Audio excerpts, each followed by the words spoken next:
ക്രിസ്തുവേ എന്നെയും നീ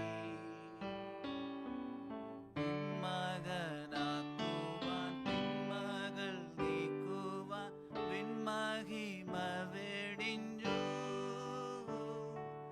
ഹല്ലേലൂയ ആമേൻ ഹല്ലേലൂയ.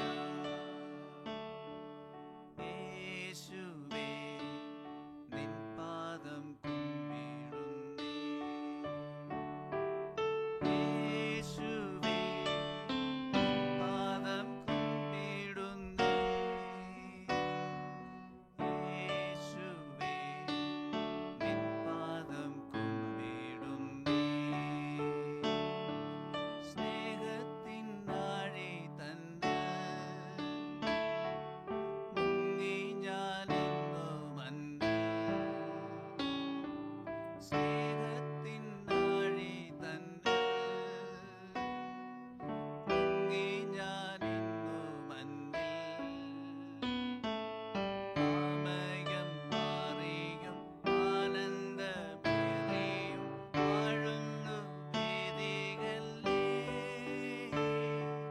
ഹല്ലേലൂയ ആമേൻ ഹല്ലേലൂയ. യേശുവേ നിൻ പാദം കുമ്പിടുന്നേ. യേശുവേ നിൻ പാദം കുമ്പിടുന്നേ. യേശുവേ നിൻ പാദം കുമ്പിടുന്നേ.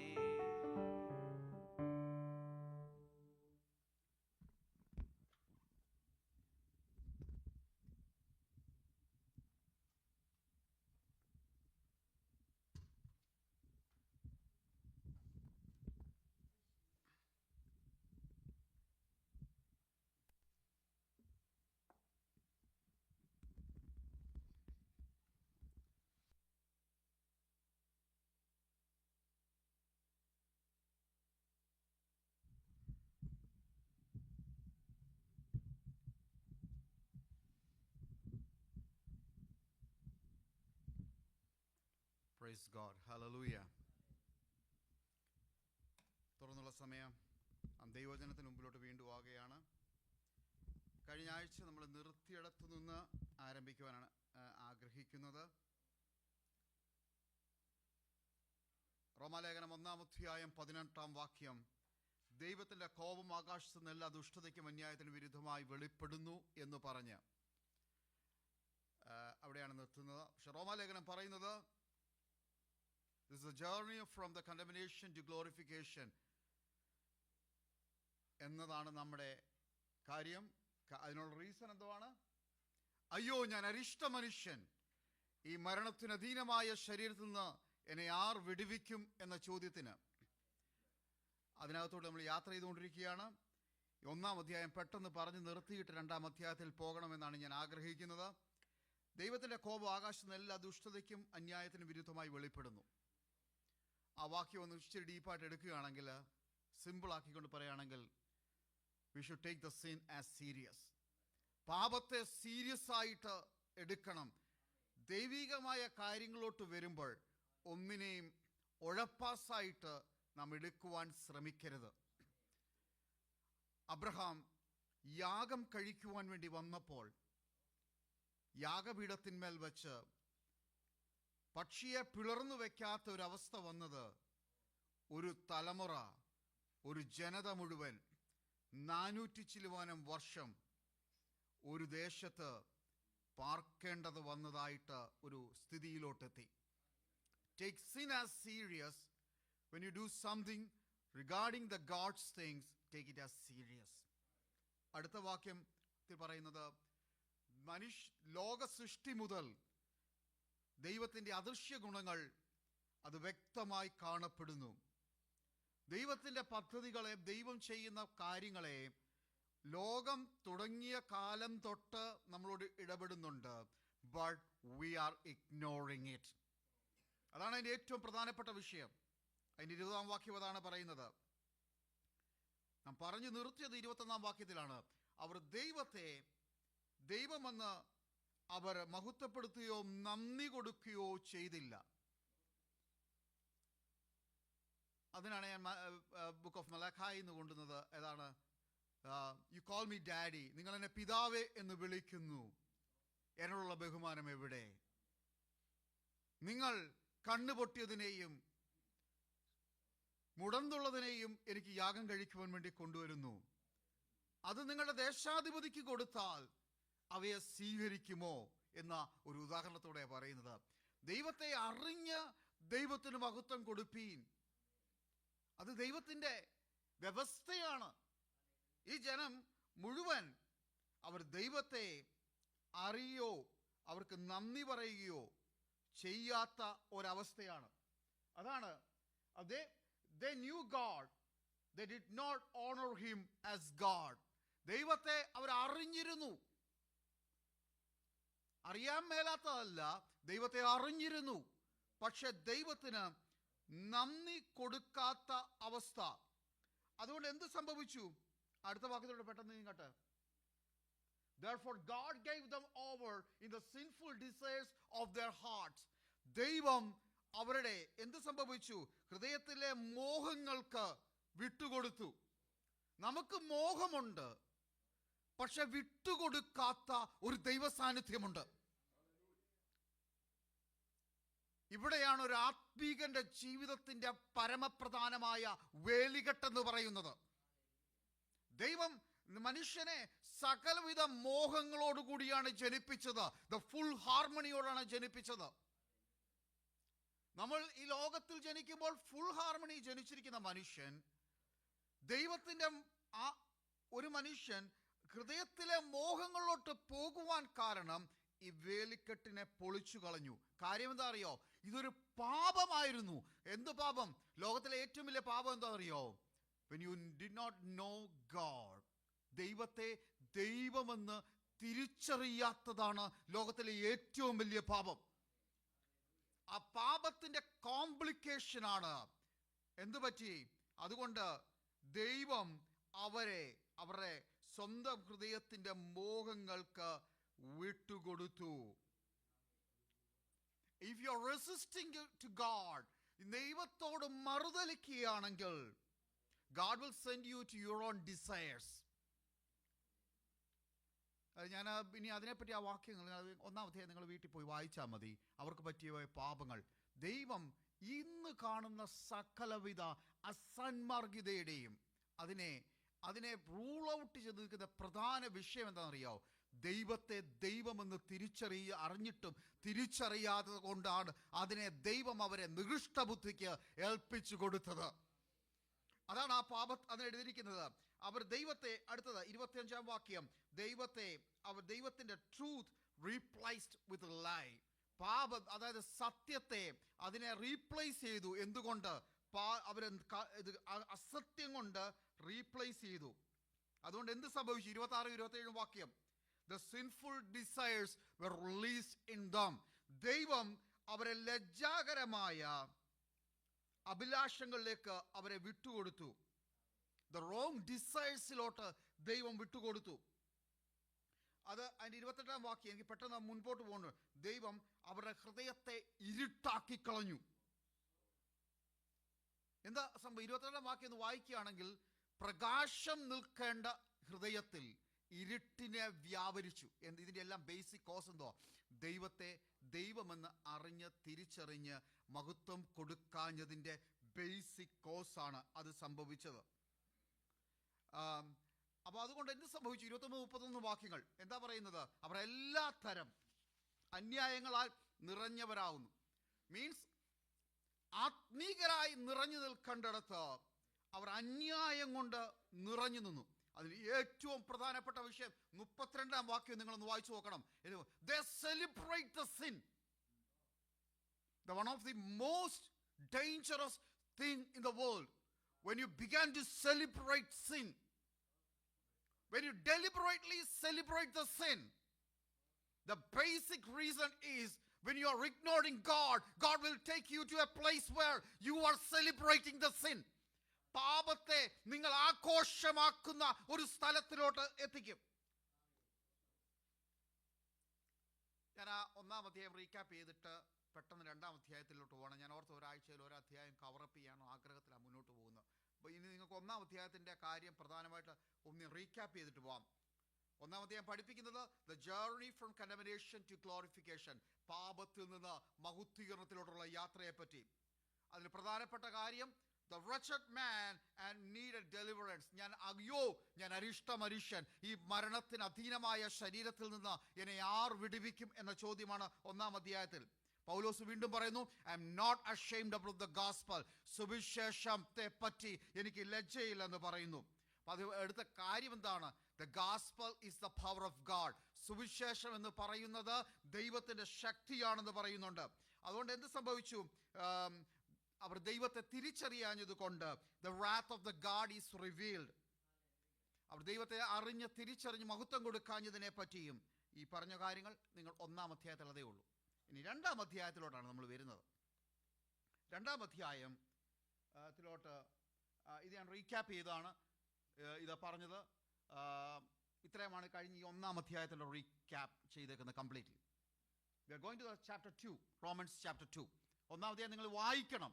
വായിച്ചില്ലെങ്കിൽ ഞാൻ ഇത്രയും പറഞ്ഞത് നിങ്ങൾക്കത് മനസ്സിലാകത്തില്ല. നമ്മൾ രണ്ടാം അധ്യായത്തിലോട്ട് പോയാണ്.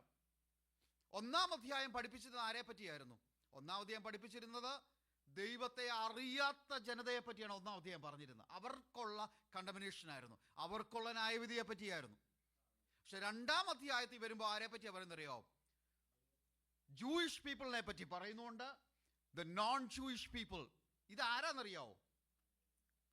അതായത് രണ്ട് തരത്തിലുള്ള ആൾക്കാരെയാണ് പറയുന്നത്. Paul shift from the pagan sinners, from അവരിൽ നിന്ന് മാറിയിട്ട് രണ്ട് തരത്തിലുള്ള ആൾക്കാരെ കൊണ്ട്, ഒന്ന് ജൂയിഷ് അല്ലാത്തവരെ പറ്റി. ഇതിനകത്ത് പ്രധാനപ്പെട്ട ഒന്നാം വാക്യത്തിൽ പറയുന്നറിയാവോ? അവര് ന്യായം വിധിക്കുന്നവരെ പറ്റിയാണ് പറയുന്നത്.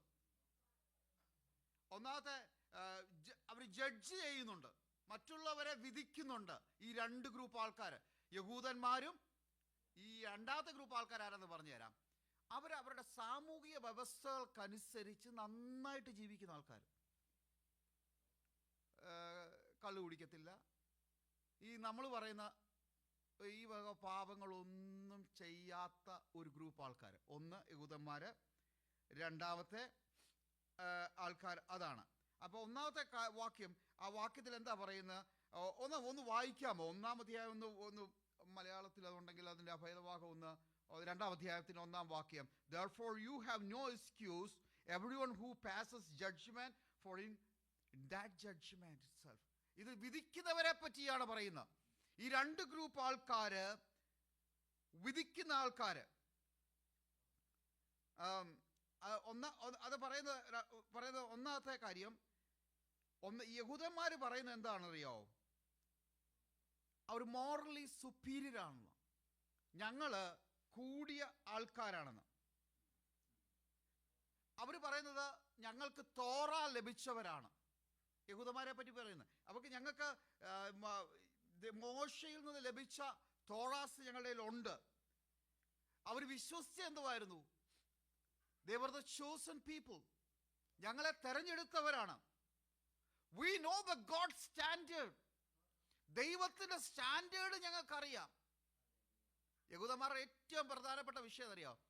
നമ്മൾ പെന്തക്കോസുകാർക്ക് നമ്മുടെ എന്താ, നമുക്കൊരു സ്റ്റാൻഡേർഡ് ഉണ്ടെന്നാണ് പറയുന്നത്. അതായത് എങ്ങനെ വിശ്വസിക്കണം, എങ്ങനെ പ്രാർത്ഥിക്കണം, എങ്ങനെ ആരാധനയ്ക്ക് വരണം, എങ്ങനെ ഇരിക്കണം, എങ്ങനെ ദശാംശം കൊടുക്കണം. നമ്മളെ കഴിഞ്ഞ് സ്റ്റാൻഡേർഡുള്ള ആരെങ്കിലും ഉണ്ടോ? ഇത്ര ഈ ആത്മീയതയെ പറ്റി സ്റ്റാൻഡേർഡ്. യഹൂദന്മാരെന്ന് പറഞ്ഞാൽ നമ്മൾ അവരുടെ മുന്നിൽ ഒന്നുമില്ല. അവർ പറയുന്നത് ഞങ്ങൾക്ക് നേരിട്ട് ദൈവം തന്നേക്കുന്നവരാണ്. പക്ഷെ പൗലോസ് ഇതിനെ പൊളിച്ചങ്ങ് അടക്കുകയാണ്. പൗലോസ് പൊളിച്ചെടുക്കുന്നത് എങ്ങനെ അറിയാവോ? You have the law in your hand, but you are not obeying it. Religious identity without obedience is a pride. Religious identity ഉണ്ട്, യഹൂദൻ എന്നൊരു ഐഡന്റിറ്റി ഉണ്ട്. പക്ഷേ ഇനി അതിൻ്റെ ഏറ്റവും വലിയ പാപം പറയുന്നത് ഒന്നാം വാക്യത്തിലൊക്കെ പറഞ്ഞേക്കുകയാണ്. They judge others but they do the same sin. അവർ പാപം ചെയ്യുന്നുണ്ട്. അല്ല, അവർ പാപം ചെയ്യുന്നു പറയത്തില്ല. അവർ മറ്റുള്ളവരെ വിധിക്കാൻ ഇവരെ കഴിഞ്ഞ ആരുമില്ല. നമുക്ക് ഓരോരുത്തരെ കാണുമ്പോൾ തന്നെ നമ്മൾ വിധിക്കും. നമ്മുടെ സ്വഭാവം അങ്ങനെ, നമ്മൾ അങ്ങനെ ആയിപ്പോയി. നമ്മളെ കഴിഞ്ഞ് വിധിക്കാൻ വേറെ ആൾക്കാരൊന്നുമില്ല. എനിക്ക് ഏറ്റവും ഇഷ്ടമുള്ളൊരു ഉദാഹരണം എപ്പോഴും ഞങ്ങളുടെ വീട്ടിലെ ഞങ്ങളെ സഹായിക്കുന്ന ഞങ്ങളുടെ അനീഷ് വർഷങ്ങളായിട്ട് കൂടുള്ള പപ്പാടെ കൂടെ വളരെ കാലങ്ങൾ യാത്ര ചെയ്യുന്ന ഹിന്ദുവാണ്, തനി ഹിന്ദുവാണ്. ഉള്ള സഭായോഗങ്ങൾക്ക് മുഴുവൻ പപ്പാടെ കൂടെ പോവും. ലോകത്തിലെ സകലവിധ പാസ്റ്റേഴ്സിനെ അറിയാം. IPCയുടെ ടോപ്പ് തൊട്ട് താഴെ വരെ ബാക്കിയുള്ള എല്ലാ സഭകളുടെയും അറിയാം. കാര്യം ഇത് പപ്പ ഇവരോട് പോകുന്നതുകൊണ്ട് ഇവരുടെ എല്ലാം വീടുകളിൽ പോയി. അപ്പോൾ ഒരു ദിവസം ഒരിടത്ത് പോയിട്ട് വന്നപ്പോൾ എന്നോട് പറയാം, വരുന്ന വഴി യോഗത്തിന് പോയിട്ട് വരിക, പോകുന്ന വഴിക്ക് എന്നോട് പറഞ്ഞു, അച്ചാച്ചാ എന്താണെന്ന് ചോദിച്ചു, ആ ഉപദേശിച്ച വേദവാക്യം എടുത്തപ്പോഴേ എനിക്കറിയാം ഇന്നത്തെ പ്രസംഗം കുളവാകുമെന്ന്. എടുക്കേണ്ട വാക്യം ഒരു ഉശിരുള്ള വാക്യം എടുക്കണ്ടായിരുന്നു. ഞാൻ തിരിഞ്ഞ് ഇങ്ങനെ നോക്കുക, ഇവൻ എന്താ ഈ പറയുന്നു. ശരിയാ ചാച്ചാ, ഞാൻ ഒത്തിരി പ്രസംഗങ്ങൾ കേട്ടിട്ടുണ്ട്, പക്ഷെ അങ്ങനെ എടുത്ത വാക്യം കണ്ടപ്പോഴേ മനസ്സിലായി ഇന്നത്തെ പ്രസംഗം അവസാനിക്കുമ്പോൾ ഇതരേ ആകത്തുള്ളൂ. ഹൈന്ദവനായ ഞങ്ങളുടെ കൂടെ നടക്കുന്ന വർഷങ്ങളായിട്ട് നടക്കുന്ന ഒരു വ്യക്തി ഒരാളെ ജഡ്ജ് ചെയ്യണമെങ്കിൽ നമ്മുടെ കാര്യം പിന്നെ പറയണോ? ഞാൻ ഇവിടെ നിൽക്കുമ്പോഴേ അറിയാം, എൻ്റെ ഫ്ലോ കാണുമ്പോഴേ ഇന്ന് ഈ പുള്ളി എങ്ങനെ അവസാനിപ്പിക്കുന്നത് എനിക്കറിയാം. പൗലോസ് ഇതിനെ പൊളിച്ചെടുക്കുകയാണ്, യഹൂദന്മാരുടെ സംസ്കാരത്തെ പൊളിച്ചെടുക്കുകയാണ്. You have the law with you, right? You were the superior people, right? But let me tell you one thing, you did not obey the word of God because it is a big zero before the Lord. ദൈവത്തിന്റെ മുമ്പിൽ ഈ പുസ്തകം 66 പുസ്തകം കൈപ്പിടിച്ചുകൊണ്ട് നടന്നിട്ട് നമ്മൾ പ്രസംഗിക്കുകയും പറയുകയും ചെയ്തിട്ട് അതിനെ ഉപദേശത്തിന് പ്രകാരം നിന്നില്ലെങ്കിൽ we were the most, hallelujah, നമ്മളെപ്പോലെ അരിഷ്ടൻ, നമ്മളെപ്പോലെ നിർഗുണൻ, ഈ പദങ്ങളൊക്കെ യൂസ് ചെയ്യേണ്ട. മലയാളത്തിലേക്ക് ഉപയോഗിക്കുന്ന പദങ്ങൾ അതൊക്കെയാണ്.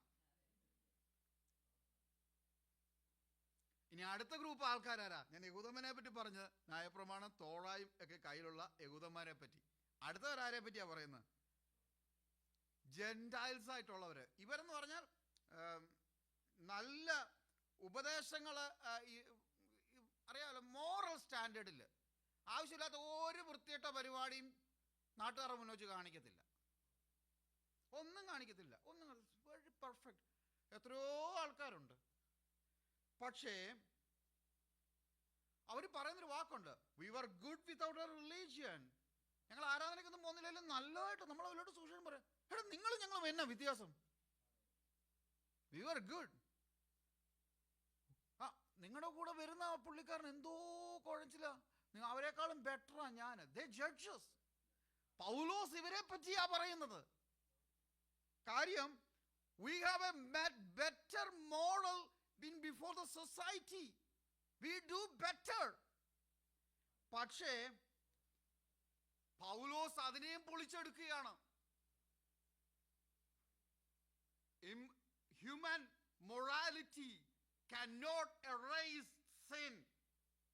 ഒന്നാമത്തെ യഹൂദനെ പറ്റി പറഞ്ഞത്, നിന്റെ ന്യായപ്രമാണം ഉണ്ടെന്ന് പറഞ്ഞാലും നീയും കണ്ടംപ്റ്റ് ആണ്, because you are not obeying the word of God.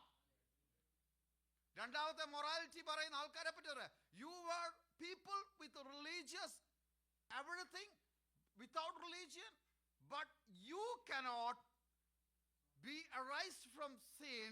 And one more thing എന്താ പറയുന്നത്? സെൽഫായിട്ടുള്ള ട്രസ്റ്റ്.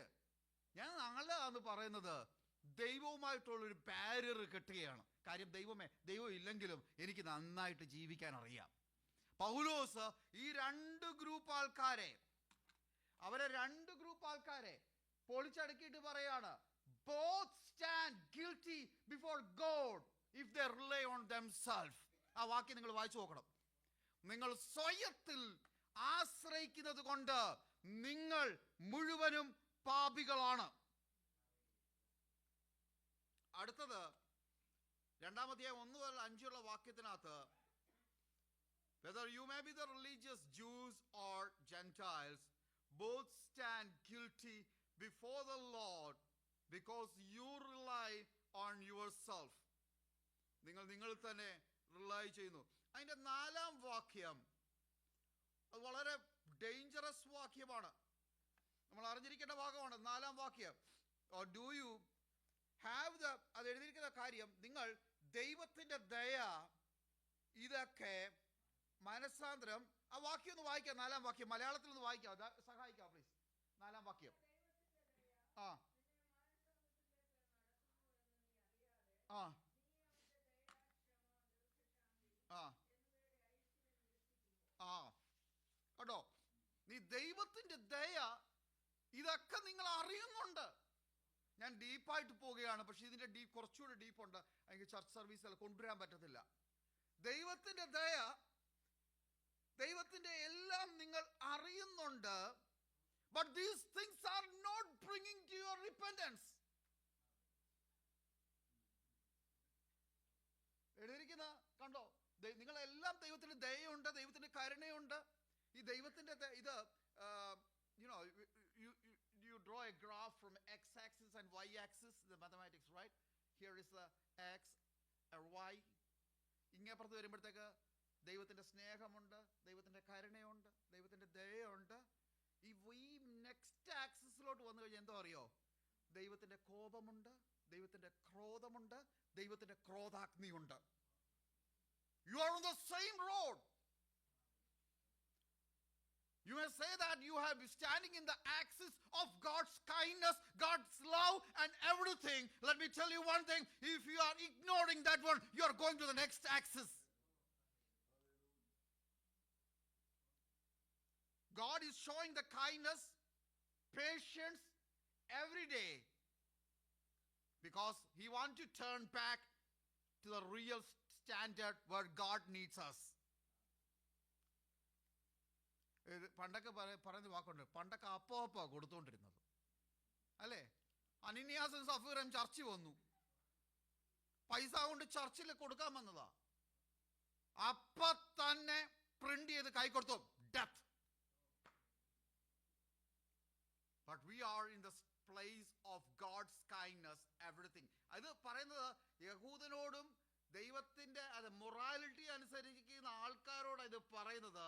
നിങ്ങൾ ഇതൊക്കെ ജഡ്ജ് ചെയ്യുന്നുണ്ട്, അത് കഴിഞ്ഞിട്ട് പറയുന്നുണ്ട് ദൈവത്തിന്റെ ദയ ഇതിനെയൊക്കെ നിങ്ങൾ അറിഞ്ഞിട്ടും. You should realize one thing, God's kindness is not an approval for sin. It is actually taking us turn back to the Christ. നമ്മളെ ആഗ്രഹിക്കുന്ന ദൈവത്തിന്റെ കരുണ. ഞാൻ പാപം ചെയ്തിട്ട് ദൈവം എന്നോട് ഒന്നും ചെയ്തില്ല, ഞാൻ ഈ കുറ്റമൊക്കെ ചെയ്തിട്ട് എന്നോടൊന്നും ചെയ്തില്ല.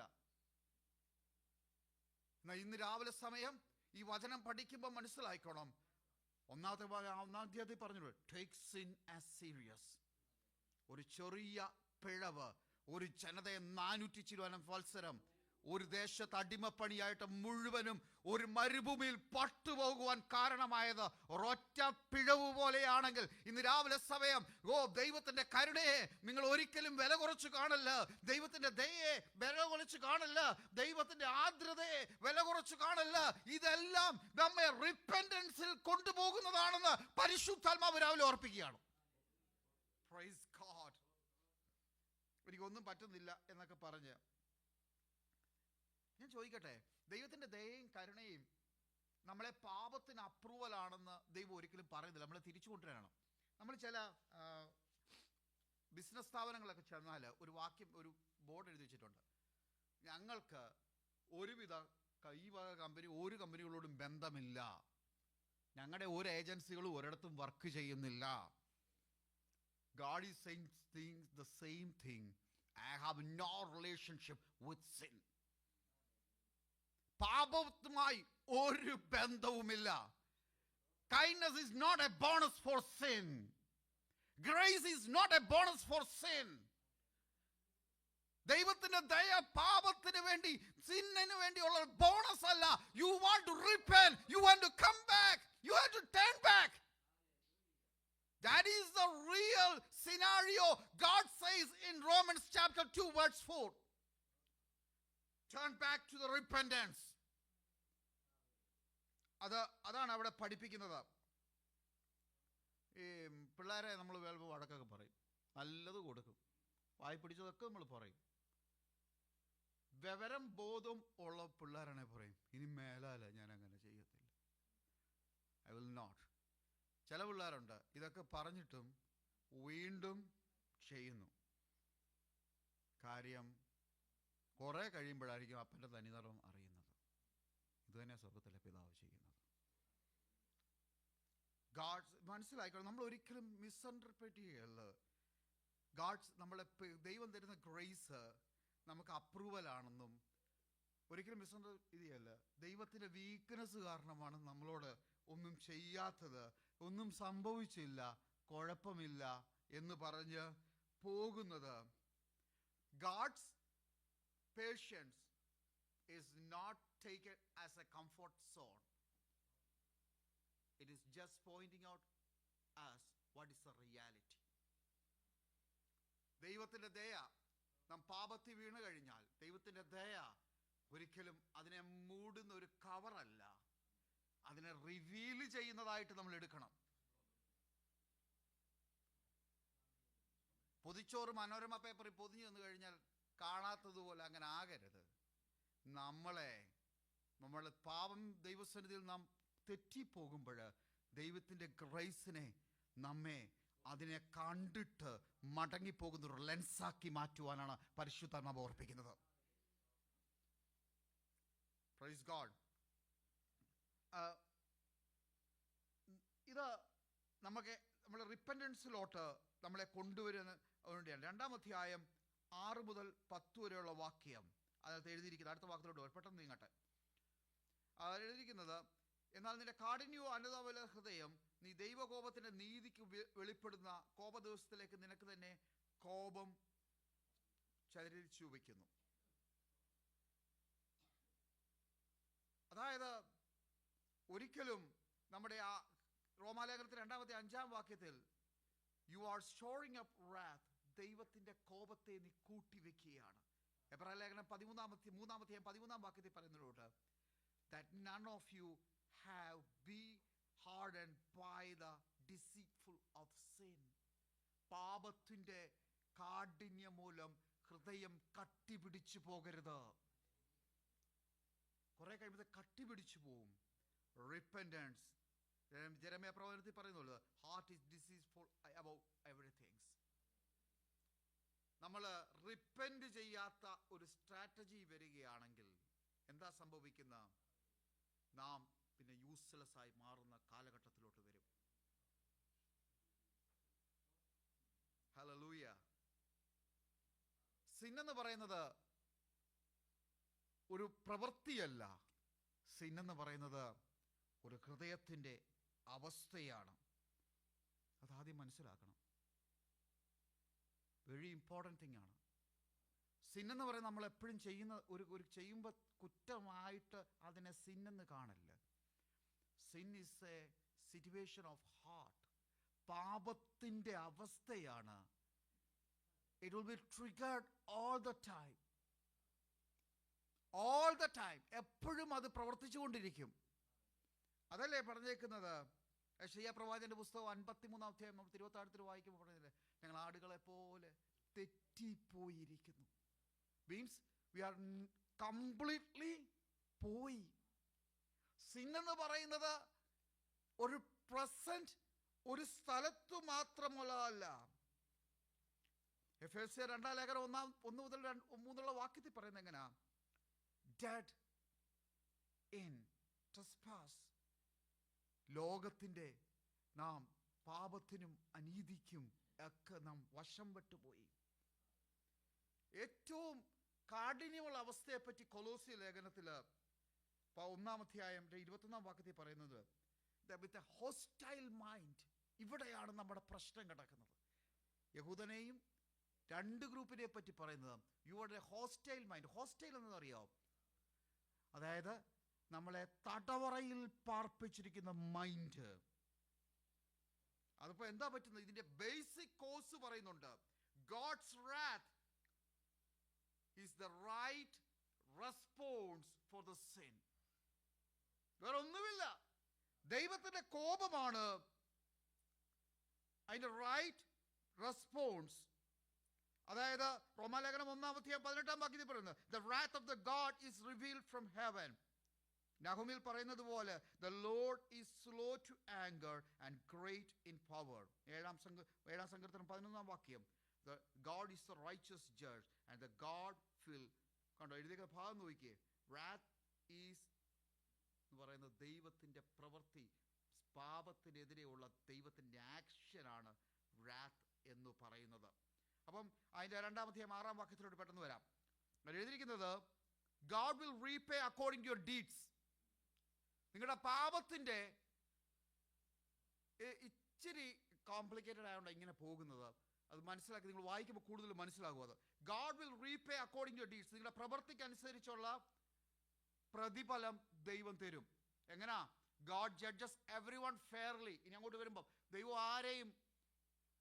എല്ലാരെയും ന്യായം വിധിക്കുന്നത് ഫെയർലി ആയിട്ടായിരിക്കും. അതായത് നിങ്ങളുടെ ഹൃദയത്തിൽ എന്ത് നിരൂപിക്കുന്നു എന്നറിഞ്ഞാണ് ദൈവം പ്രവർത്തിക്കുന്നത്. അതായത് 1-2 ആൾക്കാർ, അതായത് യഹൂദനെയും മോറലി നല്ല എന്ന് പറയുന്നവരെ പറ്റിയാണ് യഥാർത്ഥമായിട്ട് പറയുന്നത്. ദൈവം ന്യായം വിധിക്കുന്നത് നിങ്ങളുടെ തോറായ ഉണ്ടായിരിക്കും, നിങ്ങളുടെ എല്ലാം ഉണ്ടായിരിക്കും, നിങ്ങളുടെ പ്രമാണം, നിങ്ങളുടെ സാമൂഹിക വ്യവസ്ഥക്കനുസരിച്ച് നിങ്ങൾ നന്നായിട്ട് ജീവിക്കുന്നവരായിരിക്കാം. പക്ഷെ ദൈവം കണക്കിടുന്നത് പുറമേ ഉള്ളതിനെയല്ല, അകമേ ഉള്ളതാണ്. ആ വാക്യമാണ് ശരിക്കും 4-ാം അധ്യായത്തിലൊക്കെ വരുമ്പോൾ പറയുന്നത്. അബ്രഹാം എങ്ങനെയാ നീതീകരിച്ചത്? പ്രവൃത്തി ഉണ്ടായിരുന്നോ? അപ്പൊ നിങ്ങൾക്ക് ആ പോയിന്റ് മനസ്സിലായി കാണും. അബ്രഹാം പ്രവൃത്തിയാൽ നീതീകരിക്കപ്പെട്ടതിന്റെ ബേസിക് കോസ് അകത്തുള്ള വിശ്വാസത്തെയാണ് ദൈവം നീതീകരിച്ചത്. അപ്പം റോമാലേഖനത്തെ പറയുന്നത് 2 ഗ്രൂപ്പ് ആൾക്കാര് എന്താ പറയുന്നത്? നിങ്ങളുടെ പ്രവൃത്തി ഒന്നും പുറമേ കാണിക്കുന്നത് കൊണ്ടൊന്നും നിങ്ങൾക്ക് രക്ഷയ്ക്ക് കാരണമായി തീരത്തില്ല. പുറമേ കാണിക്കുന്ന ഒന്നും കൊണ്ട് രക്ഷയ്ക്ക് കാരണമാകത്തില്ല. നിങ്ങളുടെ അകമയുള്ള വിശ്വാസമാണ്. വിശ്വസിച്ച് വായ് കൊണ്ട് ഏറ്റു പറയുന്നവൻ രക്ഷിക്കപ്പെടും. ഈ യഹൂദനും ഈ പുറമേയുള്ള ഈ മോറലി പറയുന്നവർ ആരും ഹൃദയം കൊണ്ട് വിശ്വസിക്കുകയോ വാ കൊണ്ട് ഏറ്റുപറയോ ചെയ്യുന്നില്ല. അബ്രഹാമിന്റെ ഫെയ്ത്തിനെയാണ് റൈച്ചസ്നെസ്സിലോട്ട് നമ്മൾ അടുത്ത ആഴ്ചയൊക്കെ അഭാവത്തോട്ട് വരും. ഇനി ഈ 2 അധ്യായം കഴിഞ്ഞാൽ സംഗതി വേറെ ലെവലിലോട്ടാകുന്നു. ഈ 2 കഴിഞ്ഞാൽ നമ്മൾ അബ്രഹാമിന്റെ faith was counted as righteousness. Abraham's work was not counted. നിങ്ങൾ വായിക്കണോ? ശരിക്കും നോക്കണം. അബ്രഹാമിന്റെ പ്രവൃത്തിയല്ല അബ്രഹാത്തെ നീതീകരിച്ചത്, അബ്രഹാമിന്റെ വിശ്വാസത്തെയാണ് നീതീകരിച്ചത്. ഇന്ന് രാവിലെ സമയം വിശ്വാസമാണ് നമ്മളെ നീതീകരിക്കുന്നത്.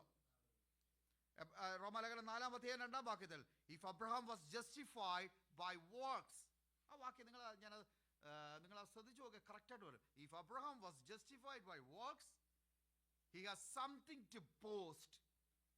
4-ാം വാക്യത്തിൽ എഴുതിയിരിക്കുന്നത് എങ്ങനെ?